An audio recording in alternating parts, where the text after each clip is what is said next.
அனைவருக்கும் வணக்கம்.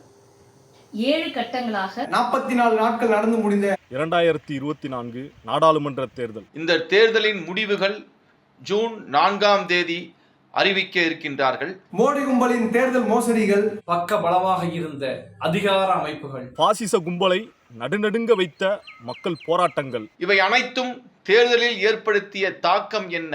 தேர்தல் முடிவுகளை சரியாக பரிசீலித்து பாசிசத்தை எப்படி வீழ்த்துவது, அந்த திசையை நோக்கி எப்படி முன்னேறி செல்வது என்பதை பற்றியும் பேச இருக்கிறோம். விவாதிப்போம்.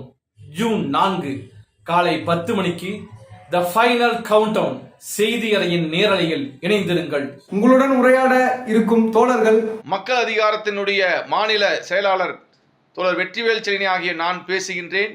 மக்கள் அதிகாரத்தின் மாநில செய்தி தொடர்பாளர் தோழர் மருது, மக்கள் அதிகாரத்தின் மாநில பொருளாளர் தோழர் அமிர்தா அவர்கள், தோழர் ரவி, மாநில ஒருங்கிணைப்பு குழு பூமாயுமு, மக்கள் கலை இலக்கிய கழகத்தின் சிவப்பலை கலைக்குழுவுடைய பாடகர் தோழர் தீரன் ஆகிய நானும் உங்களுடன் இணைந்திருக்கிறேன். நீங்களும் எங்களுடன் இணைந்திடுங்கள்.